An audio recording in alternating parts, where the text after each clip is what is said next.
Hi hello I'm doctor Niloufer అండి.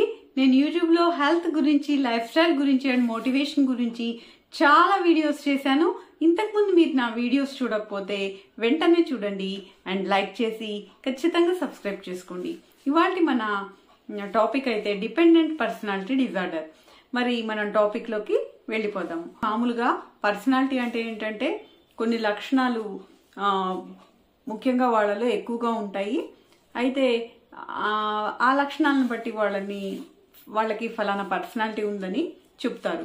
మరి ఈ లక్షణాలు అనేవి ఉండవలసిన దానికంటే ఎక్కువ ఉండి వాళ్ళకి రోజువారీ పనుల్లో ఇబ్బంది కలిగజేస్తుంటే అది పర్సనాలిటీ డిజార్డర్ కింద మారుతుందన్నమాట. ఇలాంటి పర్సనాలిటీ డిజార్డర్లో ఒకటి ఈ డిపెండెంట్ పర్సనాలిటీ డిజార్డర్ అన్నమాట. మరి ఈ డిపెండెంట్ పర్సనాలిటీ డిజార్డర్లో వీళ్ళు ప్రతిదానికి ఇతరుల మీద ఆధారపడతారు. ఇతరులు తమ జీవితం యొక్క బాధ్యత వహించాలని భావిస్తారనమాట. వీళ్ళకి సెల్ఫ్ కాన్ఫిడెన్స్ అనేది తక్కువగా ఉంటుంది. ఒంటరిగా ఉండాలంటే చాలా డిస్కంఫర్ట్గా, హెల్ప్లెస్గా ఫీల్ అవుతారనమాట. వీళ్ళు సొంతగా నిర్ణయాలు అనేవి తీసుకోలేరు. నిర్ణయాల కోసము ఇతరులపైన ఆధారపడతారనమాట. ఇతరులు తమ అవసరాలకు బాధ్యత వహించాలని కోరుకుంటారు.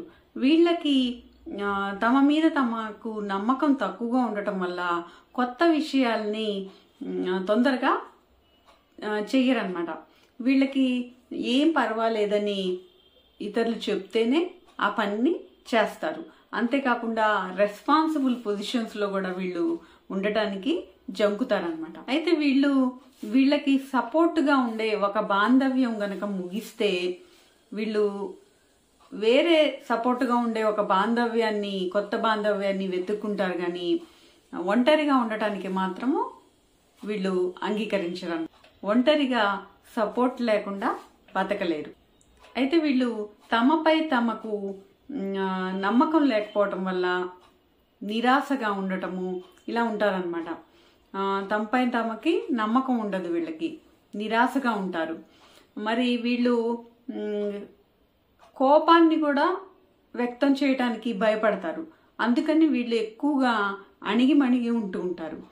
ఇలాంటి పర్సనాలిటీ డిజార్డర్ ఉండటం వల్ల దుర్భాషలాడి తాగి తన్నే పార్ట్నర్స్ని కూడా వీళ్ళు అంగీకరించి వాళ్ళ దగ్గర అణిగిమణిగి ఉంటారు. ముఖ్యంగా ఇలాంటి పర్సనాలిటీ డిజార్డర్ అనేది ఆడవాళ్ళలో ఎక్కువగా ఉంటుంది.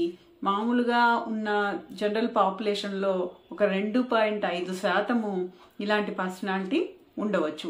అయితే చిన్నతనంలో దీర్ఘకాలిక వ్యాధులకు గురైనప్పుడు ఇలాంటి పర్సనాలిటీ డిజార్డర్ డెవలప్ అవడానికి అవకాశం ఉంటుంది. చిన్నపిల్లల్లో కూడా ఇలాంటి పర్సనాలిటీ డిజార్డరు ఉండవచ్చు అన్నమాట. మరి ఇలాంటి పర్సనాలిటీ డిజార్డర్కి ట్రీట్మెంట్ ఏంటి అంటే వీళ్ళకి సైకోథెరపీ, తర్వాత insight oriented therapy, behavioural therapy, group therapy, family therapy, asset therapy లాంటివి చేయాలన్నమాట. అయితే వీళ్ళలో డిప్రెషను, యాంగ్జైటీ కూడా ఉంటాయి కాబట్టి వీళ్ళకి అవి ట్రీట్ చేయడానికి మాత్రము మందులు వాడతారు. మరి ఇదండి డిపెండెంట్ పర్సనాలిటీ డిజార్డర్ గురించి. మరి మీకు ఈ టాపిక్ నచ్చితే వెంటనే లైక్ చేసి షేర్ చేయండి. ఏమైనా డౌట్స్ ఉంటే కామెంట్ రూపంలో తెలియజేయండి. అండ్ సబ్స్క్రైబ్ చేసుకుని నోటిఫికేషన్ ఆన్ చేసుకుంటే ఇలాంటి మరిన్ని మంచి వీడియోస్ మీరు చూడగలుగుతారు. And thank you for watching. మరొక వీడియోలో మళ్ళీ కలుద్దాం.